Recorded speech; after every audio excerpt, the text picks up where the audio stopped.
Nnamdi Madubuike is back. Officially, his doctor confirmed that he had neck surgery last week and he will play for the Ravens again. This and so much more on this episode of Quiet Storm Sports.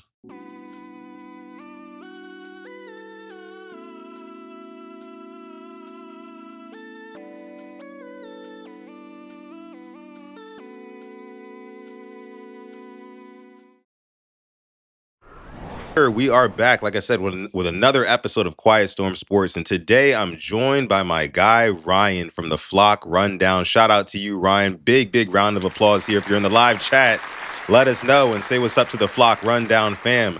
Ryan, thank you for coming on. And how you doing, man? I'm doing good, bro. Appreciate you having me on. Excited to talk some ball, and we got a lot of exciting things going on right now with the Ravens. Oh, yeah. Tons of exciting stuff to get into, man. I mean, I tell Alex all the time, I don't call it just the Baltimore Ravens. I call it like the Real Housewives of the Baltimore Ravens because there's always some drama. There's always It's something awesome. going on. You know what I mean? Like we're in April, and this month alone, we've gotten this Madubuike news. We've gotten new jerseys. Like guys are in and out. I mean, it's been a crazy whirlwind of an offseason. So I definitely had to have you back on. I think last time we talked was right after we hired Mentor. I had you and Coach on. But even Yep. since then, that was in the offseason too. Even since then, there's just been so much news dropping. So I appreciate you coming on again. And let's go ahead and get into it. Before we do, real quick, I want to give a shout out to everybody who's watching here in the live chat. I see Showcase 1219 is in the chat. King Lee says, where everyone at? Let us know. Let us know. Sound off down below in the comments and in the live chat. What's going on, King Lee, though? Shifty Sean says, less than 2 days, baby. Hashtag Oh, draft. I know that's right, man. I'm kind of itching now. I mean, I'm going to be live yeah, me streaming. too. Draft night is always, I don't know about you, Ryan, but draft night is always weird because we end up being on live stream for like 3-4 hours at a time. You know, the Ravens are normally picking, like in my time doing this podcast, they're normally picking like in the average, like early to mid 20s. And those live streams take like at least like 3-4 hours.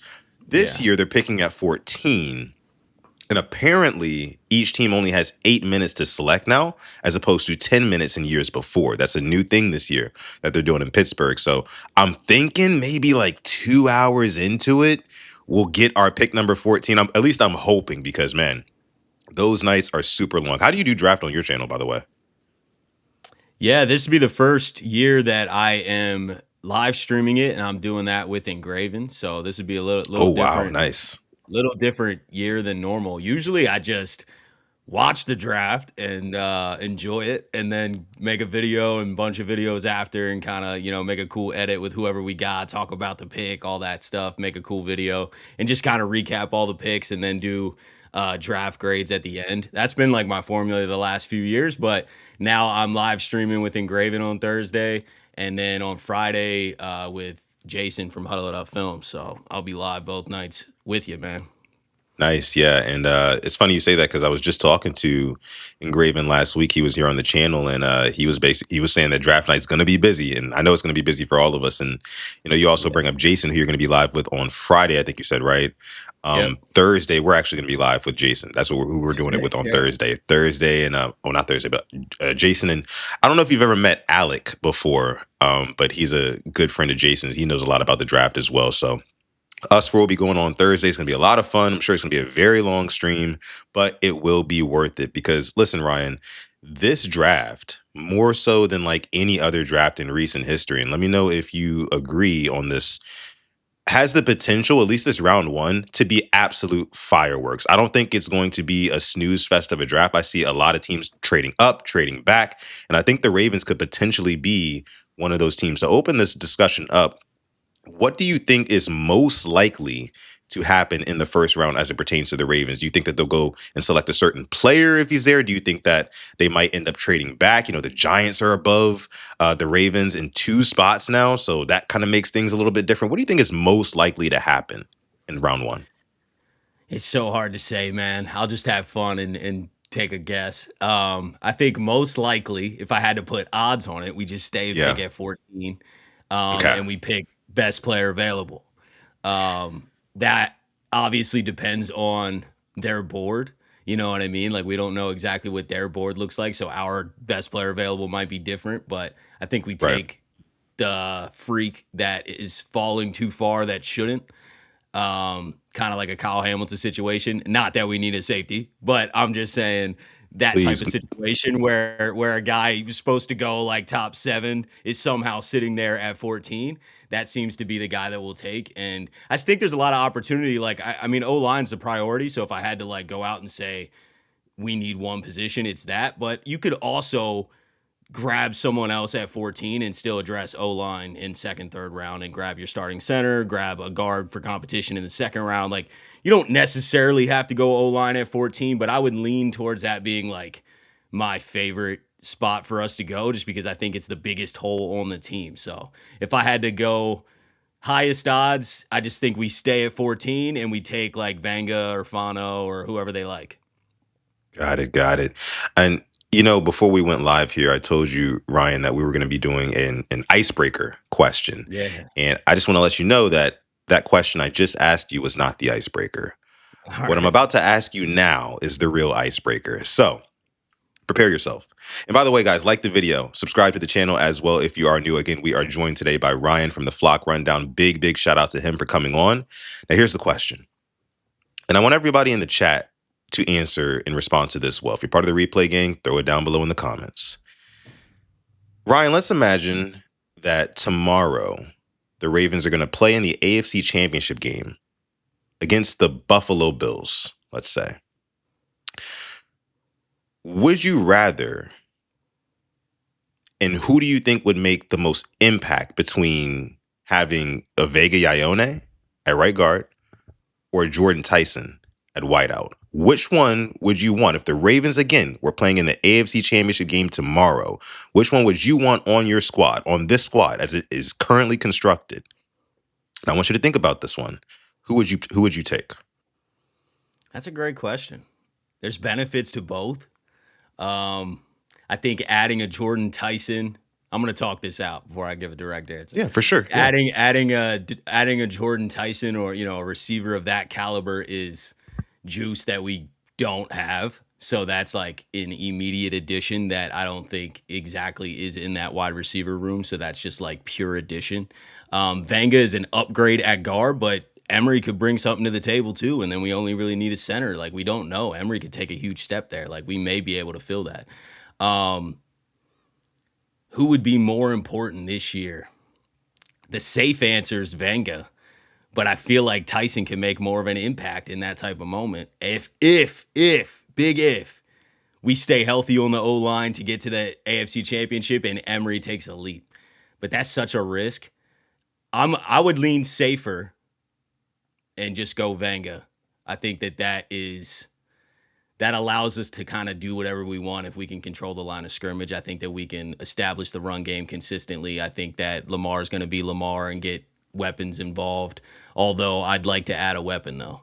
So I need more. Like, I would like to get more guys in the second round. So if we don't go Vanga at 14, we need a receiver in the second round. That would offset that. If we don't go O-line at 14, we need addressed O-line. So I'm going to go Vanga to answer your question. I think that that's safer.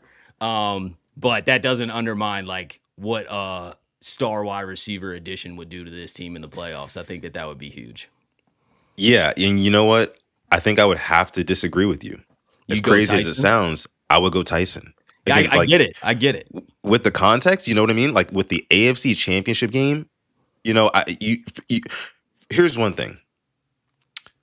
I do believe in Emory Jones, right? He is a third round pick for a reason. LSU guy, played against a lot of stiff competition in college. Bro, And started as a freshman at tackle for LSU. exactly. He's Yeah, not no no, he was scrub. productive. Yeah. No. Right.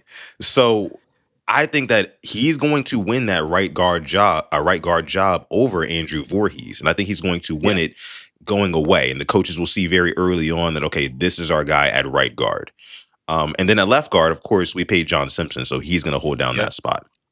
So you really just have the center position to worry about in the draft. Now, what I was getting at here is with Jordan Tyson, I do believe that in a playoff game, he will be, like you mentioned, more impactful.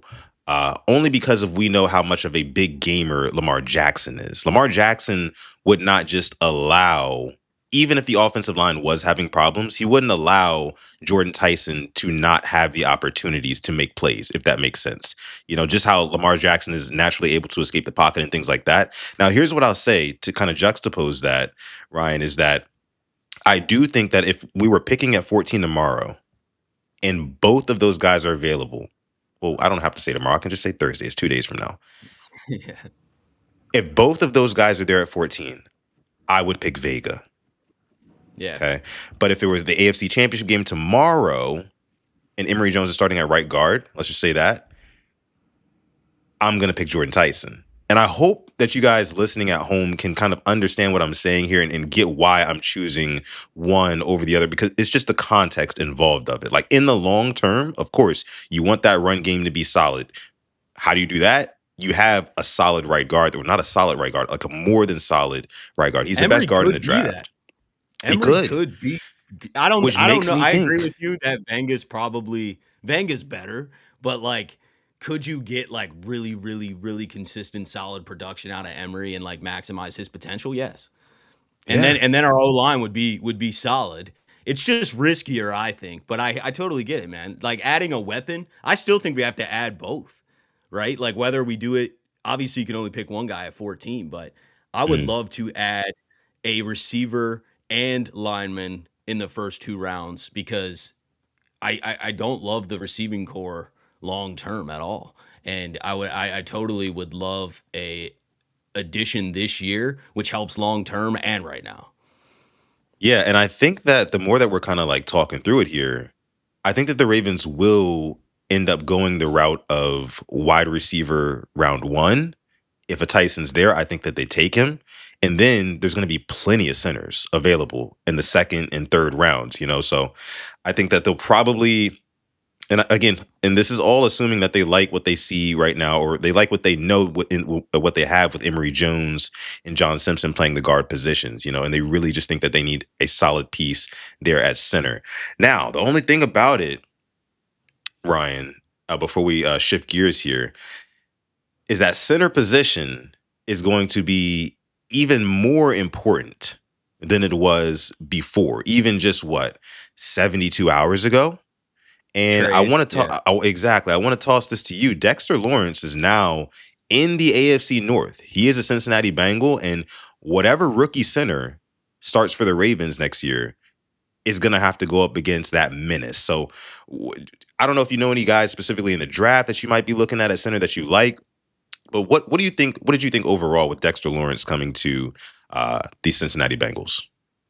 Yeah, I mean, it definitely strengthens another D line in the division. Pretty much every D line in the division is a problem. So it Yeah, puts it that is, much isn't more it? pressure. Every D Mhm. line, yeah. Like there's no easy D line in the AFC Harmon North. and Hayward and Pittsburgh. Yeah, you're right. Yeah, yeah, and then you add the edges to it too, because like, obviously, if you're getting pressure from Watt the and edge, it opens up Garrett. other opportunities, so, like, yeah, so it's across the board an issue in the AFC North, which puts that much more pressure on the Ravens O-line, so, yeah, I think it's imperative that we get a center, and speaking of size, like, a guy like Jake Slaughter, I think he's, like, 6'5", bigger center, might be able to handle some of that more. It still does make me nervous. I'm not freaking out by any means because I think we can still overcome these teams in other ways, but it does make me nervous regardless. We're probably going to have a rookie center going against all these tough fronts. And your rookie year is just never going to be your best year of your career. Like that is not, you know what I mean? So like we're a team that's ready to win it all or very, very close. Yeah. Like it does scare me a little bit that like this year we're probably going to have a rookie center and there's just always some growing pains. Like there's no way that whoever this center ends up being, this is his best season. It's probably going to come like 3 years from now, or in his prime. So I'm expecting a little resistance in the middle, man. These fronts are definitely, these are grown men. Dexter Lawrence is like turning 29 this season.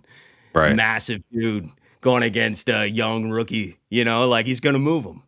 It's just Yeah, something we're man. gonna have to deal with, and we're gonna have to game plan for that. Like, hey, dude's gonna get pushed back a little bit. Dexter Lawrence is 29 years old, but he literally looks like every bit of like 39, like 39-year-old grown man with like four kids or something, like, you know what I mean? Like the dude is absolutely huge. He's humongous.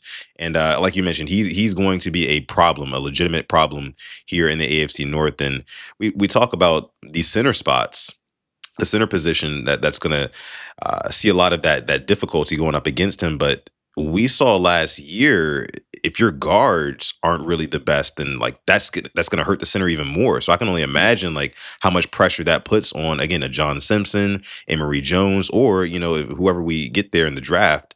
Like it's going to be tough. It's going to be tough gelling that unit and gelling it quick. Because there's going to be a lot of challenges this season. So Dwayne Ledford definitely has his work cut out for him. That's for sure. We can definitely Yeah, say I that. think Dwayne Ledford, and then also a huge X factor in this entire thing that no one has answers for is what is Declan Doyle's plays and offense look like? Because I think that he adds an element of innovation just because we haven't seen it, right? Like we hear about how smart he is and stuff, and you can look back at the offense they ran in Chicago with Ben Johnson. You could go back and say he was under Sean Payton, and this is what it could look like. But nobody's seen Declan Doyle's offense from scratch with him as a play caller.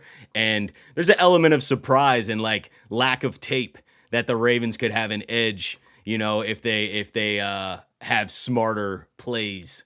So I think we might be able to offset some of the liabilities that we might have with some youth on the offensive line. But I also am tired of making excuses. We need a freaking wall, man. Like, it's been a Yeah. couple years here where it's like, oh, let's see, like they're developing and they're young, and then it's like it hasn't worked. Like, get some talent, and also I'm happy that we got Dwayne Ledford and a new coaching staff. Hopefully they can maximize the potential, but also let's get some talent. Yeah, I mean, and like now is the time to do the right thing. Spend that high capital to get that talent. You know what I mean? Yeah, I've never agreed with the philosophy that interior O line is not a premium position in this sport. It makes zero sense to me. We just got done talking about how long we've been watching football, damn near 3 decades, right, for both of us. And like every single February, we get reminded that the most important thing in this sport, when you have two of the top teams going up against each other in these Super Bowls, right? The most important thing always reigns true: the trenches. You know yep, what I mean? The both trenches are sides. the most Yep. important thing on both sides. So I just don't understand how, for example, like think back to, I think that the most, well, you could look at this past Super Bowl, but if you really want to look at it closely, look at that Super Bowl between the young Chiefs team, Patrick Mahomes, Tyreek Hill, Travis Kelsey, against the Buccaneers with Tom Brady. That Super Bowl, and just look at how Patrick Mahomes, at the height of his powers at the time, could do absolutely nothing in that game, and that was because his interior O line cannot hold up against the interior D line of the Tampa Bay Buccaneers. Excuse me. And the And so, Eagles. yeah, that too, and the Eagles as It well. happened again. They just wrecked the line of scrimmage the whole game. And so, yeah, exactly. So what I'm saying is like now it's time to go out and invest, spare no expense. And this is why I said it. If Vega's there at 14, just take them. Don't overthink it. Spare no expense on getting a set it and forget it piece. We want another Marshall Yonda there, for crying out Yeah, loud. Like that's what we need. it's comforting. So Yeah. it is. It is. And you never know when an injury could happen. I know you guys don't say that word, sorry. But like No, you're you good. never know when you never know you never know when something happens, bro. So like I hear the argument, and I hear, if you love Emery, then us drafting guard at 14 is not good news for him, most likely, right? Like that's a tough job to win if you draft somebody at 14. Like if you draft Venga at 14, he's the starting right guard. Yeah. So, but you just never know what else happens though. Like anything that happens with Roger, like Emery played tackle. We have an injury at one of the guard spots. John Simpson gets banged up. Emery's been playing at left guard last year. He was practicing. Like he's a versatile, option, as well as Voorhees, who I know would be below that, but still, we got a lot of starting experience if we had to plug and play a guy. I'm just saying it doesn't hurt to take a Vanga, have that solid 10-year guard, but Yeah. also the depth's amazing, right? Like you got Right. Emery and Voorhees as backups if Yeah. anything were to go wrong, and like I like that. That's a security blanket. Those reserves, yeah, you definitely want to have reserves at that position because, like you mentioned, it can sometimes become a musical chairs when injuries start to There pile up will in be an these injury. There will 18 be something. exactly in these Yeah. 18-week seasons. It happens, guys. You also mentioned another interesting thing. You said that normally when the Ravens are able to kind of like, oh, they're hitting with a new punch this year because you have Declan Doyle and you have Jesse Minter coming in, totally new coaching regime, and it's a very good point that you make because every single time the Ravens were I guess you could say throwing a new punch at the league, with a new starter in Lamar Jackson with Greg Roman that first year, 2019, Todd Monken in Lamar Jackson in their first season in 2023, MVP seasons, literally both MVP seasons for Lamar 24 Jackson. was So, even better. He just didn't get and he it. just didn't get it. First 2 Exactly. first 2 seasons with Monken. Yeah, no, I think that could play a big role, man, like and, Mhm. by the playoffs, maybe teams have a little bit more of of an idea of what you wanna do, but I think during that regular season especially, you're catching a lot of teams off guard because they've never played the Ravens in with Declan Doyle designing everything and play calling, you know what I mean? Or opposite side of the ball, same way, man. Jesse Minter's gonna bring a whole different element and strategy to that defense. Yeah. Yeah. He is. He is. And I can't, man, listen, I can't wait to see it. Speaking of the defense got a major lift today. Let's go ahead and get into this here. This is what we came Yes, here to get sir. about. Listen, you guys can see on the screen here. If you don't know already, if you've been living under a rock, that's okay. We got you here at PRP. This says here, and this was this morning at 8:01 a.m. from Adam Schefter. He says a boost for Baltimore during draft week. Ravens defensive tackle Nnamdi Madubuike, who suffered a season-ending and career-threatening neck injury in week 2 last season, underwent neck surgery last week that left his doctors believing he will be able to resume playing this season. So listen, man, we have been speculating over the past couple of weeks, and we're just kind of taking crumbs of just workout videos from Nnamdi Feels like a Madubuike and year. right, yeah, and like nothing burgers at press conferences from EDC and Sashi Brown and Jesse Minter. Nobody is saying anything. They're super tight-lipped. But now, and this is where I get kind of skeptical, Ryan. Like, why do we know about this now? Because if it's not the Ravens, it can't be the Ravens getting this story out because the Ravens would want to have strategic advantage going into the draft. They don't want teams to know that Nnamdi Madubuike is coming back, so defensive Mhm. tackle is not a priority for them. They don't want teams to know that. So I'm wondering why I'm getting this information now. Who leaked this information? Like, what's happening? What was your knee-jerk reaction to Nnamdi Madubuike seemingly now confirmed coming back? Yeah, first of all, super excited. I mean, obviously, like you said, we've been speculating for a while. He got hurt in week 2 of last Yeah, season, and it has been radio silence essentially outside of, "Hey, Namdi's gonna have to talk to you. Like, we can't talk about it," you know? And then, like, yeah, recently we've been seeing the workouts.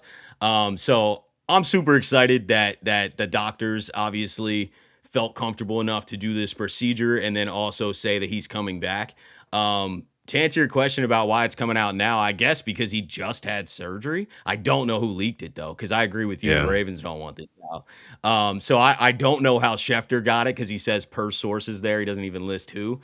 Um, so I don't know where the news came from, but I think it's coming out and flowing out because he just had surgery last week. So this is very recent and is a new development in the entire process because he was working out before this, right? So obviously he was getting opinions and talking with different doctors and even trying to work out before the surgery. And then they decide that they have to do surgery. So it is a little bit of a new element, but I think it's an optimistic, I mean, take. Like I don't know how you could look at this and be like, oh no, like he's done for. I definitely think that Namdi's gonna give it a go, man. And timetable becomes the next question. I think that was my next thought. Like first I was yeah. super excited, and then I was like, when's he coming back though? Like they're doing the surgery now. It's in April. They did it last week. Is he back for training camp and can warm up and be ready for the season? Is he put on PUP and we see him in week 5? Do we see him later in the season? Like, how does that? I don't think it affects the offseason at all. We should draft a D tackle if we want or sign DJ Reader and add depth there. But I also, that was where my head went is like, what's the timetable like? And we'll just probably have to wait and see. But I'm happy, man. I'm happy that we're going to see Nnamdi. Yeah, for sure, for sure. Shout out to Tanja Bowman in the chat, one of our members here at the Purple Rain podcast. Appreciate you for coming through. Says, hey, Sutton and Ryan. What up, what up, what up? We have over 70 people watching live right now. Please be sure to like the video, subscribe to the channel as well. And also, please be sure to subscribe to the Flock Rundown on YouTube. My guy Ryan puts out daily Ravens content. It is very good, it's very consistent as well. If you want that consistency, definitely check out the Flock Rundown. He's doing great stuff. But yeah, I mean, you mentioned about, Nnamdi Madubuike, him coming back in the timetable. This is what was kind of sobering about the news for me. It's like, okay, guy's been out since how long? September, and Week 2. he's So yeah, exactly. September, yep. He's just now getting surgery. It's like That was weird. That's what tells me he was getting like a lot of opinions. Yeah. Yeah, and it's just like, how many opinions did you need, Bubba? Like, I don't understand that. Like, I would think that you would know within maybe like 1 to 2 months what you need Maybe to they had have to let done. something heal. Like, I don't know, man. I'm Maybe, not dodging. yeah, that's true. That's true. Yeah, I'll give him the benefit of the doubt. But anyways, it is kind of weird that surgery was just had and he got hurt back in September. But anyway, I do want to shift gears here. What do you think about the prospect? Because now that it is basically all but confirmed that he will be back, the prospect of having Nnamdi Madubuike alongside of Travis Jones, who was so dominant, but last year, he was getting double teamed a whole bunch because there was nobody else there who was kind of commanding that sort of attention. And even still, wait, did Travis Jones lead the Ravens in sacks last season? I'm pretty sure he did, didn't he? I don't know. I'm pretty sure he did. I don't know. I We can't. didn't have many, so I wasn't excited about it. I'm looking it up right now, so I got you. But Yeah, for sure. Appreciate it. Yeah, the sacks were bad last year. What we have 30 total. Yeah, Travis it was Jones terrible. led with 5. Tavius had 4.5. Mike Green 3.5. Trenton Simpson 2.5. Yeah, that's it, dude. Come on, man. So we're talking about a Travis, and here nobody talks about Travis Jones. Okay, national media does not know this guy. They know Madubuike pretty well, but national media does not know this guy. I was actually watching Nightcap with the Unc and Ocho the other day. Sometimes I'll tune into their show, and Chad Ochocinco was talking about, like, oh yeah, nobody's talking about the Ravens defensive line. I mean, they got Nnamdi Madubuike. He's not even better than Dexter Lawrence, but the rest of those boys, nobody's talking about them. And it's like Travis Jones just led the Ravens in sacks as an interior D lineman on a D line that had the ghost of Kyle Van Noy, right? A young green Mike Green. You know what I'm saying? Like, really nobody else helping him there. And then a John Jenkins, who in a lot of ways, in a lot of plays, was a non-factor. I know they re-signed him, but like, if you look at a lot of the reps that he had, I mean, he just really wasn't doing a bunch. I mean, he's a decent two-gapping nose tackle, but he's nothing to write home about, and he's older. So Travis Jones was basically getting those sacks out of the absolute mud. So you pair him with Nnamdi Madubuike now, right? Those two guys rushing the interior O-lines, and then you have Trey Hendrickson on the outside. Speak a little bit to just how excited you are and what you're excited to see with this Jesse Minter defense and all of these talents here. Bro, super excited, man, because it is such a lift. Both of those names you just mentioned are being added to the defensive line. Trey Hendrickson and Madubuike were not really, Madubuike for 2 games, but basically were not a factor last season. I think it's massive, man. I adding that much talent paired with the smart coaching of Jesse Minter has me excited. And I'm pulling up the 24 numbers. Madubuike only had 6.5, but if you look at the other guys on the team in 24, so this was with Zach Orr. I'm expecting a huge coaching lift. This isn't Mike McDonald year. When Madubuike played all year, Owe had 10 sacks. Van Noy had 12.5 sacks. And it's that much more excited because now you can replace those guys with Trey Hendrickson and Mike Green. Yep. And you know what I mean? And it's like just the interior. I even heard Trey talk about it in an interview. I think it was with Teron Armstead.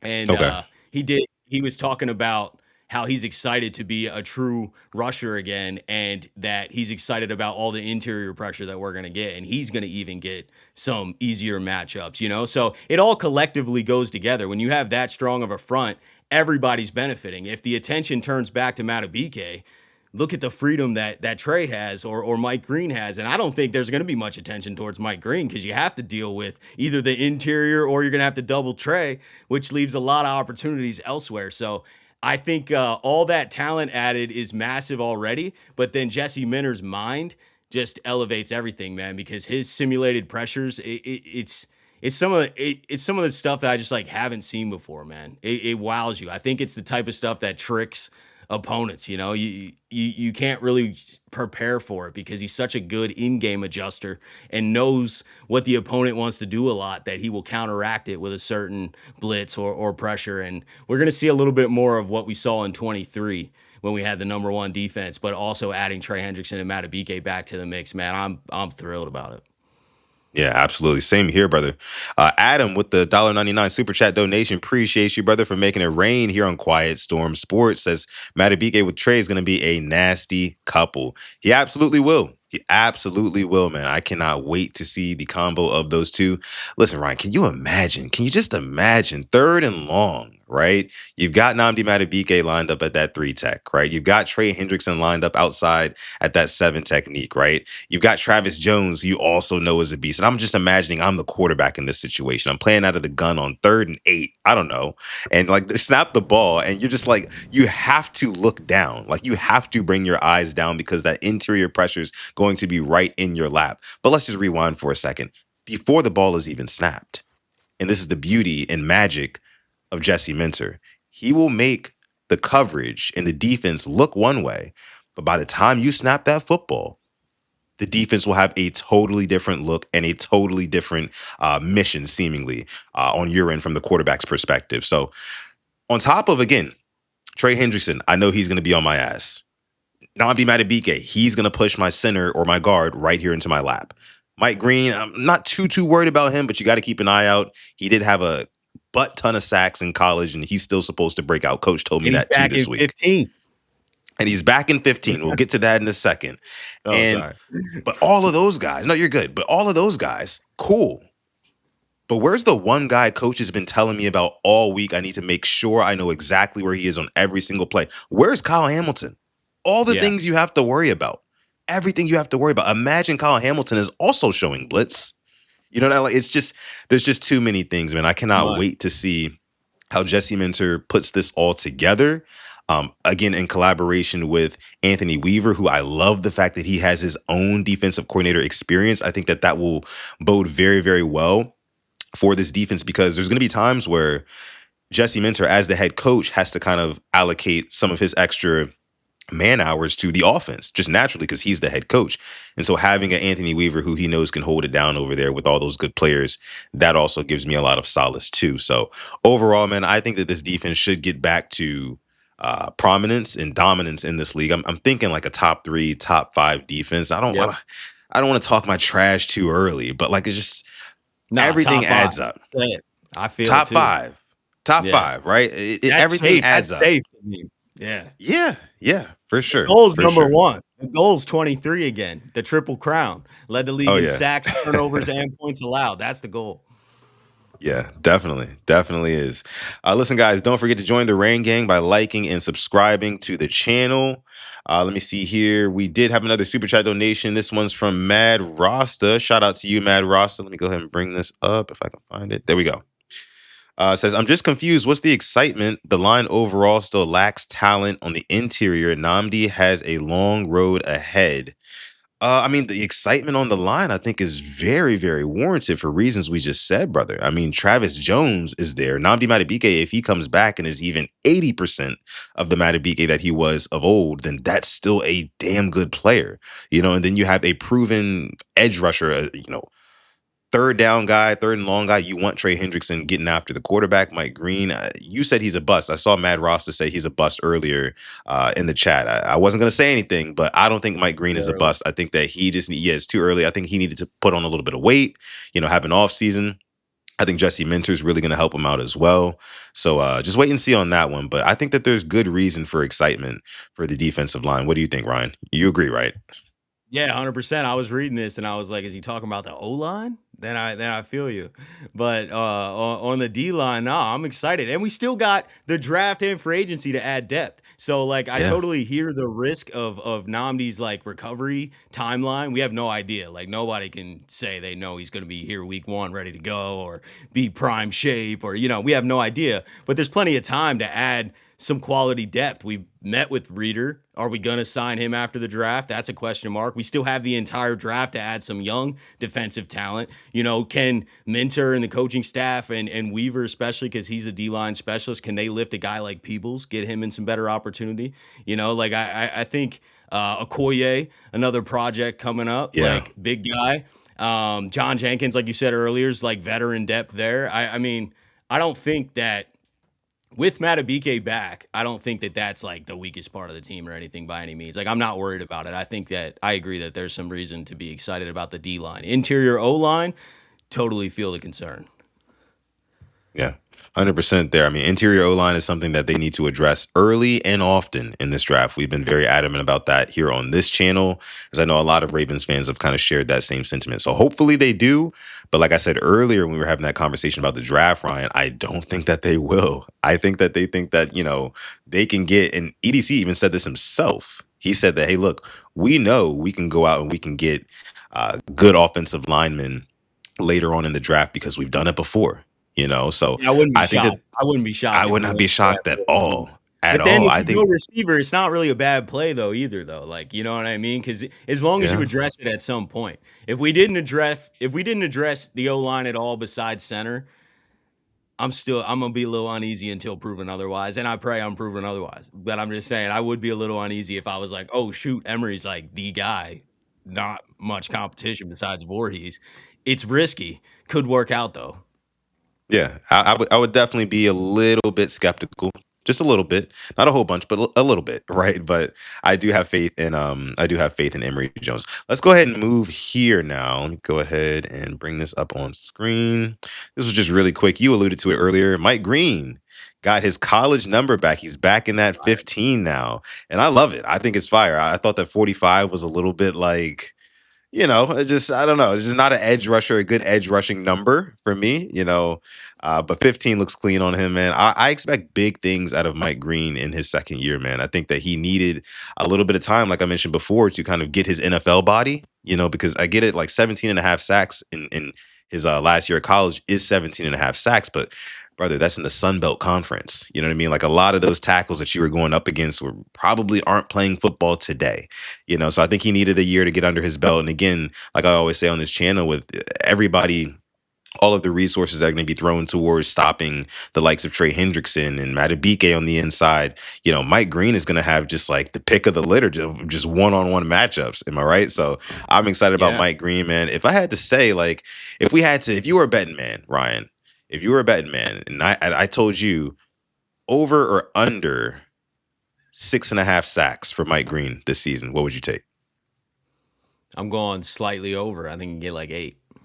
Okay, okay. I like that. I like that. And if Because you get, if I'm thinking about who would rack up all the sacks, like because the yeah, interior pressure doesn't lead to a usually doesn't unless Trey's just really like taking up a lot of attention and we're unfazed in the middle. Like usually the interior guys don't quite rack up the numbers like the edges do. So like Trey Hendrickson obviously would take maybe 12 if in a good 12 plus in a really good season, and then yeah, Madubuike gets you like 6, and Travis Jones gets you like 4 or whatever, and then you got a guy like Mike Green who I think safely could get around 8. So I would say slightly over that. I think that makes sense. Who else?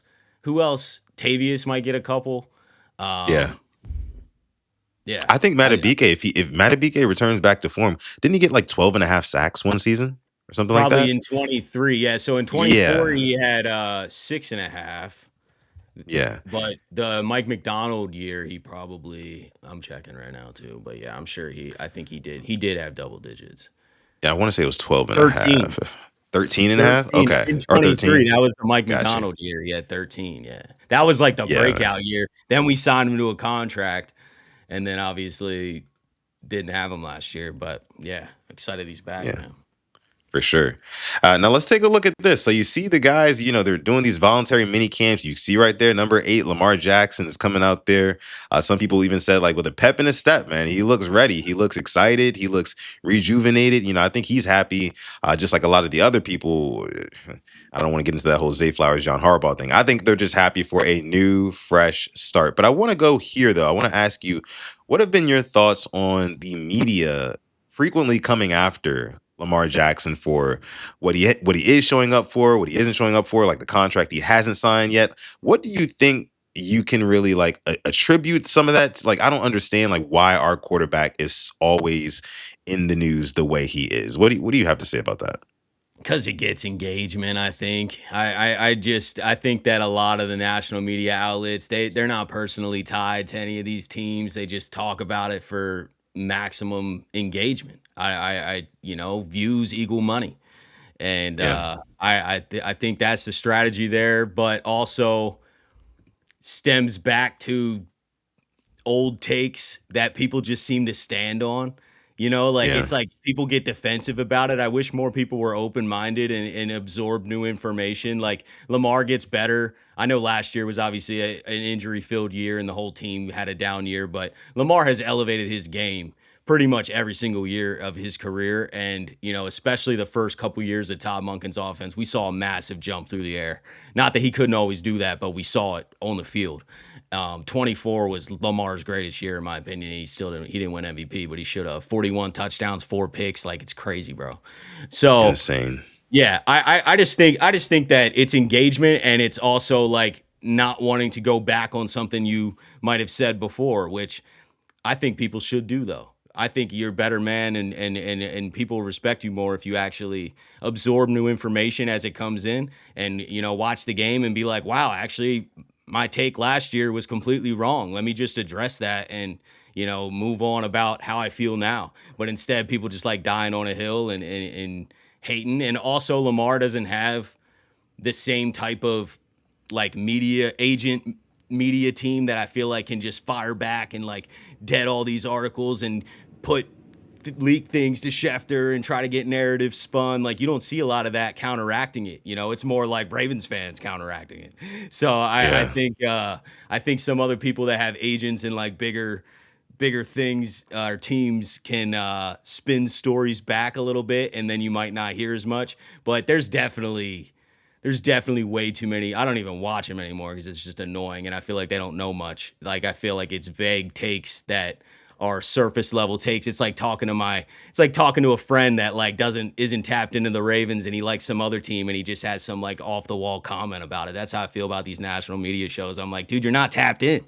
Like you're talking about every team very vaguely and like you're not watching what's going on. So be more open minded, absorb new information, and change your take. Yeah.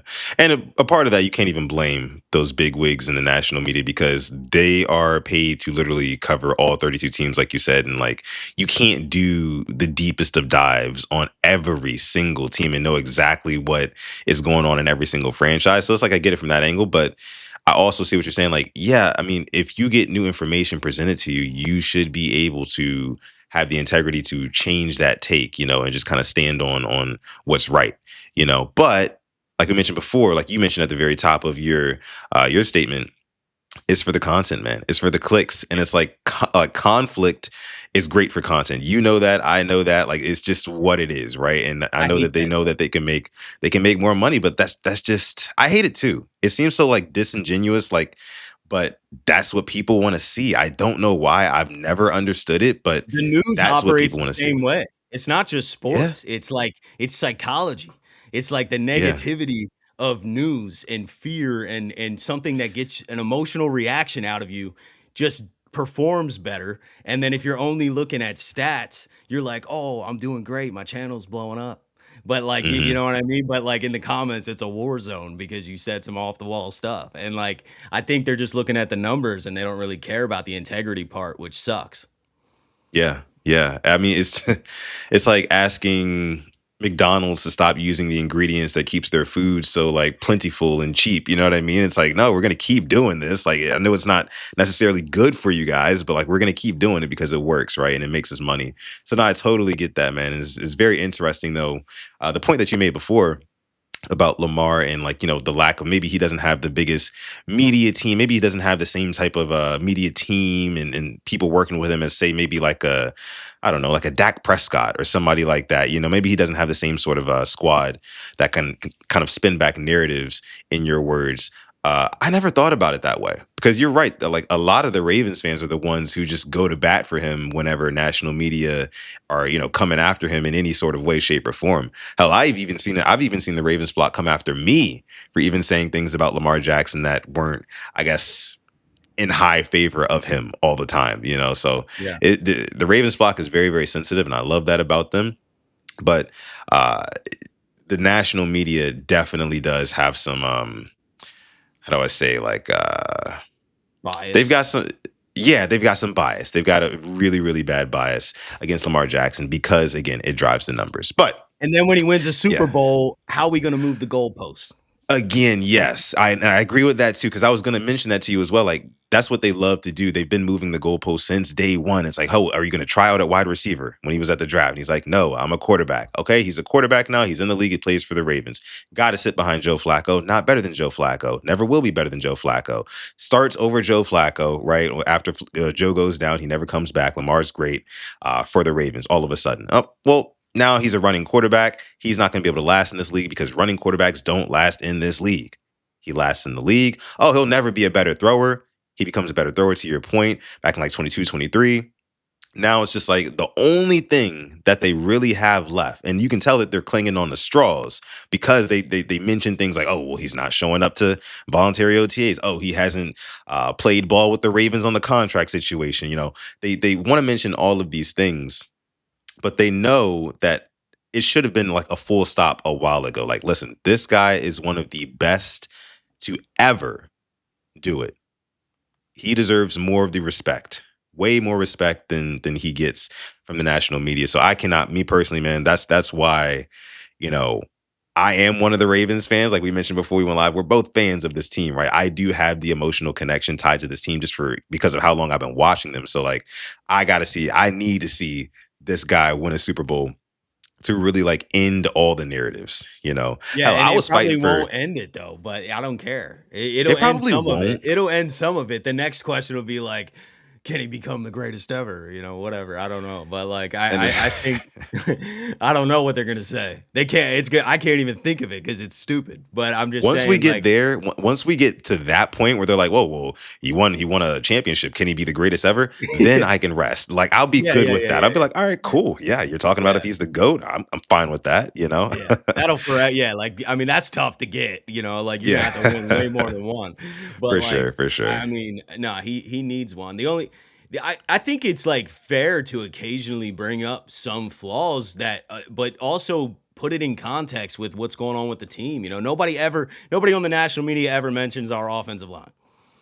Yeah, Like it's like, oh, Lamar's having turnovers or whatever. You know what I mean? And it's like or drop balls or just defense not being able to get off the field on third down. I guess the defense in the playoffs hasn't been like the biggest thing. We haven't scored enough in the playoffs, but still, I mean, there's some things you could bring up, but bring that up like matchup dependent when we get to the playoffs. Why does that have to like overhang someone can make one positive statement about Lamar and then like the rebuttal is always about like anything negative that has ever happened in the playoffs. And it's just like a weak argument to me because there's no way if you have two eyes that you can't watch the TV and see that this is one of the greatest players you've ever seen ever. yeah, It's impossible. literally. Literally, but they will still try to argue you down that he is nowhere near that status. And like that just, it baffles me. It does. But Lamar Jackson, media narratives aside, a couple more just kind of quick hitters here before we wrap up. Ryan, and again, I appreciate you so much for coming on. Again, make sure you guys go and subscribe to the Flock Rundown. My guy Ryan at the Flock Rundown on YouTube, right here on YouTube, guys. Make sure you go subscribe. Now, I want to bring this up. I don't know if you've seen this. This actually was like today. Again, quick something. Like, what do you think about this? Derrick Henry was at a Yeah, signing, right? And hilarious. apparently he throws a fan's signed picture on the ground. Because it's of him getting tackled. Yeah, throw it on the ground. I like it. That's Oh, competitive. was it of him getting tackled? It's Oh, it it's signed by the is. other dude hitting him, and then he's like, "Yo, Derek, can Ah. you sign it?" And he's like, "Hell no, man. What do you mean?" Oh man. Yeah, I nah. like I it. I don't know. I kind of saw this at a glance. I didn't really know exactly what was going on. I just kind of saved this. I was like, we'll Who's talk hitting about him? this Like later. Eagles? Is it like I Cooper or think that something? is I don't know who it is, but somebody's hitting him. It's already signed by that dude, and then he's like, "Yo, can you like complete the photo and sign you being tackled?" And he's like, "Nah, get this out of here, man."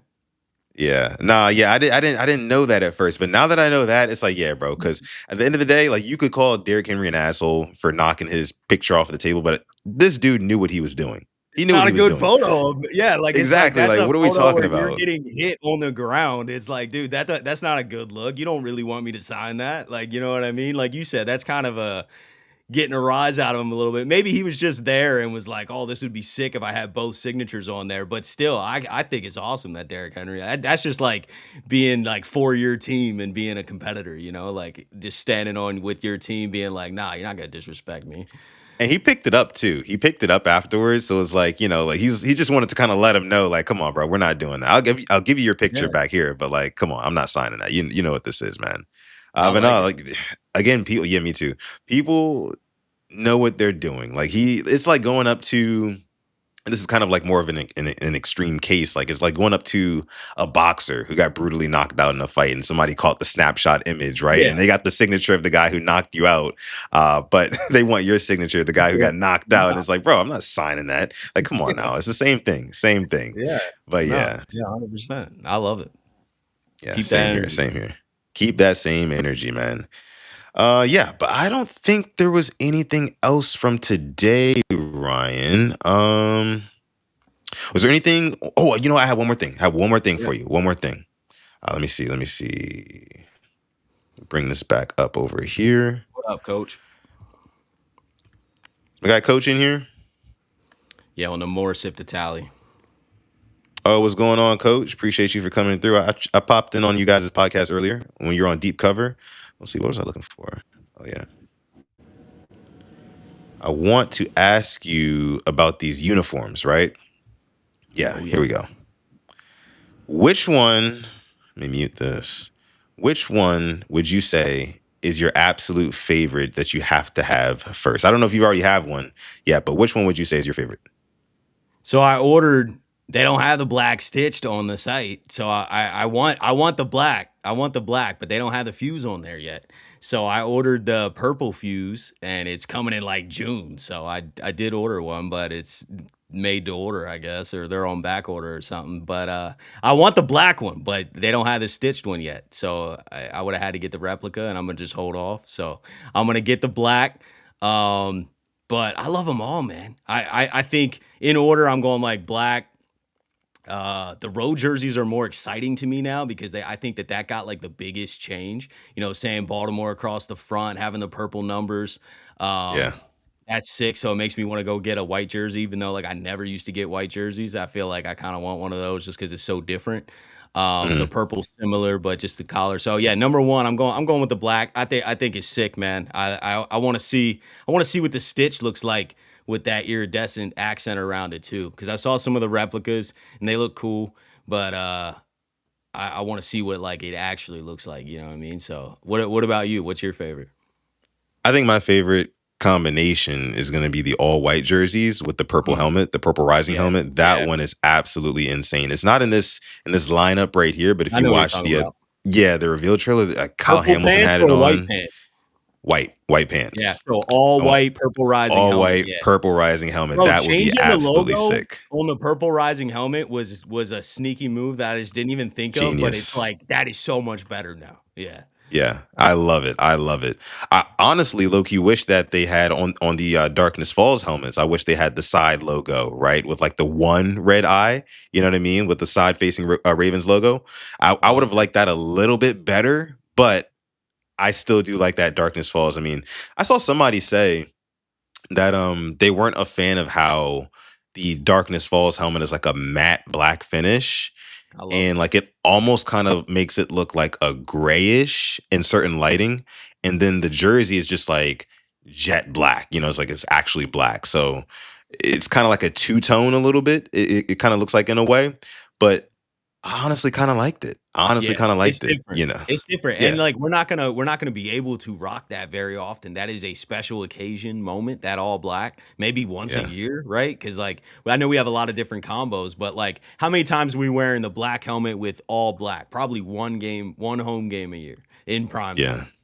You know what I yeah. mean? You only get 8 of them or 9, I guess, if you have the advantage in that now, but, like, I'm just saying, I think, it'll still be a special moment. I like that it's a different helmet. I like the matte black. I think it looks clean. Yeah, And same here. it's not your everyday helmet. We're gonna wear the normal one most of the time. Yeah, if you had to guess when the Ravens will break out that Darkness Falls helmet, like what primetime game do you think it would be? I don't think it would be Christmas. I would say that. I don't think it would be. They would wear all black on Christmas Day. I don't. But what do you think it'll be? Probably just a Hold on. random Sunday night football game. Yeah, yeah. It'll be what we might only have one home primetime game. Sometimes they do us dirty, you know what I mean? But if we get like a Monday night prime time, Sunday night prime time, I think we break it out. We obviously don't know the schedule. I'm looking at who we play at home. So outside of our division, we play the Jaguars, Titans, Saints, Bucks, Chargers. Man, we're about to clean up at home.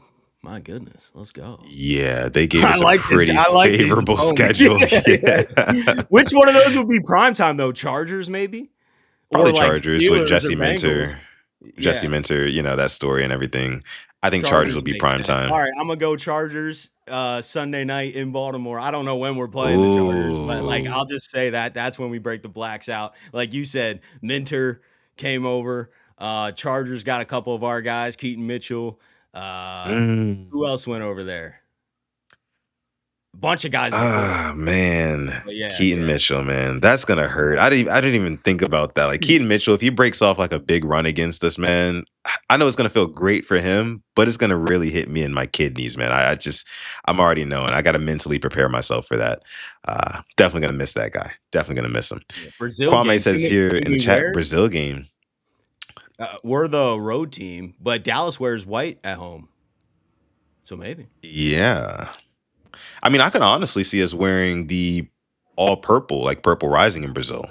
Yeah, those are like the Brazil game feels like it's one of those like unique, like non. Yeah, I feel like the All Blacks at home, like it just you know what I mean, just because it's for like sure. the just the way the vibe is with the All Black at the Darkness Falls theme in the Oh yeah. stadium at the bank, like they really play into it.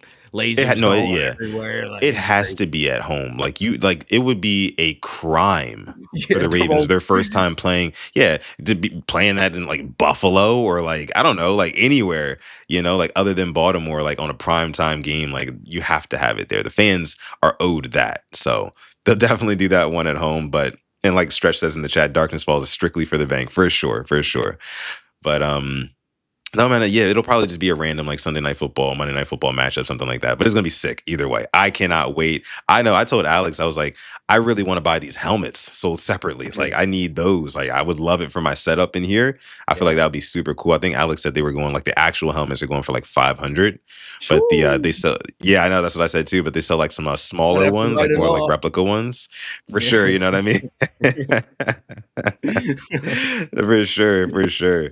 But I was telling them I might get one of the smaller ones. I don't know how much those go for. Probably a couple hundred, I'd assume. But yeah, definitely need one of those. The helmets, I think, stole the show of the uniform. Yeah, yeah, yeah. I mean, the other changes were subtle. What the iridescent around the shield and the numbers were changed. They kind of took away the gold trim. The collar with the wing collar is different. But I mean, it's yeah, that those are subtle changes. But they didn't need to. They didn't need to overhaul some of the best uniforms in the game. You know what I mean? Like Yeah, it was a little risky anyway. Like I was like, oh, dude, like everybody loves the Ravens jerseys. Like this is like a big moment here, and I think that they still kept the same feel. yeah, and that's what I was honestly. I was saying that in my live stream when I was live reacting to the release of these uniforms. I was saying that I'm actually not mad that they didn't make like sweeping changes to the Ravens uniform. One, because the Ravens already had nice uniforms. Now, I have said this on my channel. I've never been the biggest fan of the Ravens uniforms, specifically compared to other uniforms across the league. But uh, I do still think that they had really nice uniforms. They just worked, right? And they didn't need to make like big sweeping changes, which kind of like embodies where the football team is at right now. Like the football Yep. team is not at a state where they need to completely rebuild. Like they need a new quarterback, they need more skill play, they need everything. They don't. All they needed was to kind of adjust some like fine details, and I think that this new coaching regime will definitely do that, and they'll be back to prominence in this league again. And I think that these this small little details and the updates on the uniform kind of again reflect that. So I thought it was very fitting. It was in very, very good taste. And if I had to pick one jersey that I'm going to order first, um, it's probably going to be that white one. Our giveaway winner actually wanted the white Lamar Jackson jersey, so we got that one for our giveaway winner. And I'll probably have to follow suit. I'm not going to lie. I haven't got one yet, but I'm definitely going to go ahead and cop up on one here soon. Love these jerseys though. Yeah, 100%. I ordered a Zay white stitched and a purple Lamar stitched. They don't have black. There's no black. You Mm. only get the replicas, which Oh still looks yeah. fire, but it's only $50 more. So I was like, dude, I want the stitch for $50 more. Like, So you know that's what the I mean? only I want difference the with the fuse, huh? the fuse has like this sewn on numbers and shield and like Got everything it. stitched. The replicas Yeah. like printed on. Yeah. Which it Yeah. looks fine. It's just like one's 150 and one's 200 though. So like I'm For I'm 50 gonna bucks pay more, 50 bucks yeah. more for Might as having well. everything stitched, you know? So but now Yeah. I gotta wait till June. I'm sure you could get it locally, but I ain't there right now. So yeah, I had to order it and it's coming like June 4th. So I was like, all right. Yeah. And they don't have black. But hey, maybe it was meant to be because now I feel like I need a 15 Mike Green black. Oh, there you That's go. There you go. dude. Listen, man, don't let my guy Rashod Bateman prove y'all wrong this season. I If by like hey, I if like by like Bateman. oh, you're a Bateman guy? I mean, what do you mean by Bateman guy? And I'm not saying he's like the best. I'm not saying like he's like the best receiver on the team or in the league, but I love his talent and ability, and I think if he's put in the right spots, like he can come through. We saw it in 24. I got an autographed Bateman jersey. I like Bateman, man. I just Nice. I don't love the how it's went. Like as a first round pick, obviously, like looking at the all the years that he's been here, it's like it hasn't panned out like us Ravens fans have actually wanted, but doesn't mean that he can't come through this year. I think the talent's 1000% there. Yeah, I mean, I definitely agree, and this is why I think that everybody who's sleeping on Rashad Bateman in the present, you need to wake up. I'm telling you, like, hop on the train early because this is going to be the year. If the Ravens can shore up these trenches, like I believe that they're going to do with draft, rest of free agency, things like that, uh, and Lamar Jackson actually has time to throw, he will find Rashad Bateman. He will find him. I mean, you look at the 2024 season, man, including playoffs, he had what, 10 touchdowns? 10 touchdowns. He scored a touchdown in each of the playoff games, and then he had nine touchdowns in the Right, he regular was season. So stepping 11 up. Like total. Yeah. Zay wasn't even there because he got hurt at the end. So like Bateman was Yeah. carrying. Like he He and was. likely, obviously, rest in peace, still likely on the Ravens. But like, yeah, I mean that Bateman came through, man, multiple times. Even in that Buffalo playoff game that we lost, Bateman was coming through. Yeah, I mean, he's got all of the tools, right? He's got the mechanics, he's got the route running, he's got the size, he's got the hands. And if you say, "Oh, he's a drop artist," well, he drops passes just about as often as Zay Flowers drops passes. So I mean, everybody drops balls in this league. So, but he's not bad at drops. So he's got all the mechanics, he's got everything, all the pieces, right? I think that with a Declan Doyle and Jesse Minter coming in, they're going to look at that piece over there in the corner, that number 7, Rashad Bateman. It's like, hey, he's going to tell Eric DaCosta, how have you guys not been able to get the most out of this guy? I mean, first round pick. He, again, got all the tools in the toolbox. I think that they're going to make Rashad Bateman a little bit of like their passion project this season to see if they can revitalize his career and he can get back to being a guy that the Cowboys are willing to give up a third round pick for. You know what I mean? At the very least. But no, man, I have faith in Bateman. I hope he comes back to and starts dominating, in this offense again for sure. 100%. If we don't take a receiver early in this draft, he's going to be a huge part. Like guaranteed, he has to be. You know what I mean? Yeah, Like he definitely he is the does. second receiver.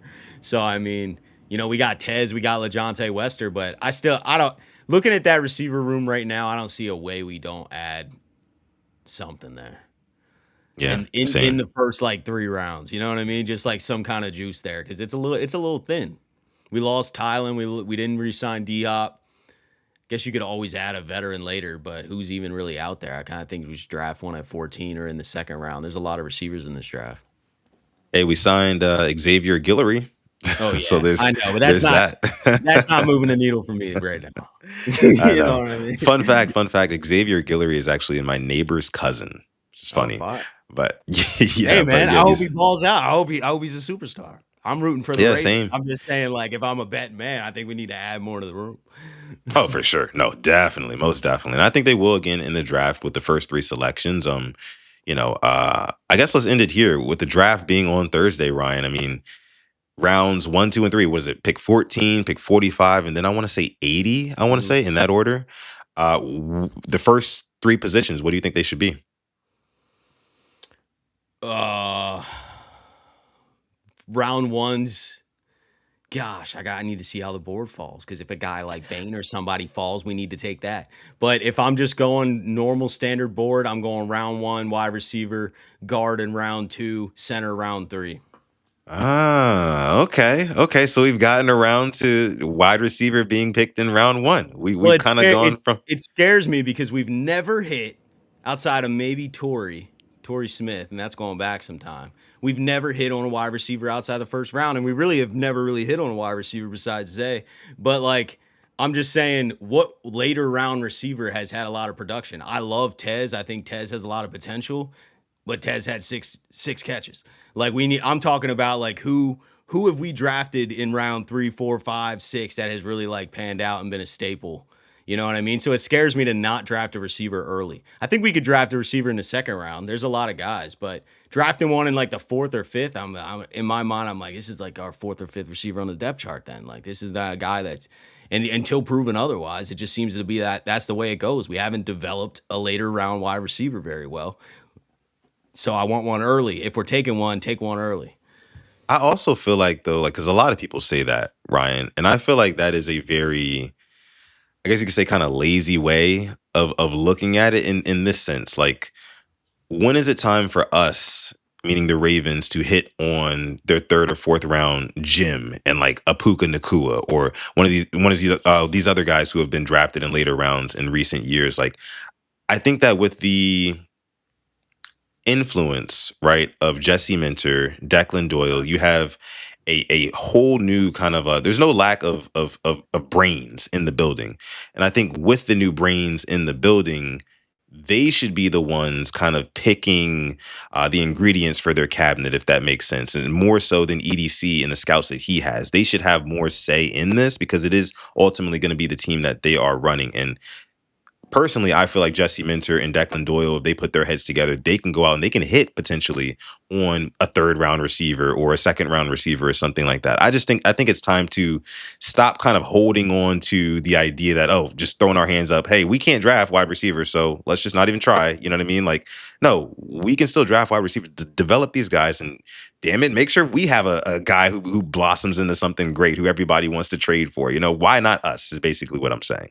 You know what I Yeah, mean? no, 100. Yeah, no, that I mean the new coaching staff's a completely fair point, man. I agree that could happen. Yeah, I just got PTSD from the past. Like I ain't never seen us draft a receiver later that has worked out. No, Maybe yeah, like a no, I get it. very role guy, depth guy, special teams guy, sure. Like a Tylen Wallace role. We drafted a lot of those guys have came and went. I'm just saying like we've never hit on another one. But to your point, would love to be proven wrong. Would love to take a guy in the 4th round and Declan Doyle's so smart that you know what I mean, and can put him in a good position to thrive. That would be absolutely amazing. I just kind of gotta like see it, I guess, before I'm like confident in a late round receiver. Yeah. If we only drafted a late round receiver, I would still say, it's Zay and Bate at the top, like no doubt. But if we draft a guy at 14, it changes things a little bit. Like that's a weapon. Yeah, for sure. No, totally agreed there. Totally agreed there. But all right, Ryan, I think we're going to go ahead and wrap up the show here. Again, appreciate you, Ryan, for coming on from the Flock Rundown. Rain Gang, let's clap it up for our guy, Ryan, here. Clap it up for him. Coming back and joining us again, second time this off season. Hopefully we can have him back in the coming months, because as we know, Ryan, I mean, you've been doing this for a little while too. Around that, June, July months, it gets a little bit dry. You know what I'm saying? We Yep. do get training camp here and there, and different camps and things like that, but uh right now is kind of like the prime of the off season. Draft, free agency, trading, and all that good stuff right now. But here soon, we're gonna need some Yeah. content. So hopefully you can come back and Yeah. join us, and we can chop it up and kind of put our heads together on some things that are going on, whatever at the time. But again, Ryan, I appreciate your time, and I appreciate you coming on, and let us know where we can find you. Yeah, man. Flock Rundown everywhere, socials and YouTube mainly. But yeah, appreciate you, man. Appreciate you having on. I'll come on whenever. We could do a collab whenever. Yeah, for sure. Definitely, man. Love having you on. And again, until next time, appreciate all of you guys for coming through. Please be sure to like the video, subscribe to the channel, this channel, also the Flock Rundown channel as well. But until next time, I'm your boy Sudden Death. It's been Quiet Storm Sports on the Purple Rain Podcast YouTube channel. We'll catch you guys in the next video. Peace.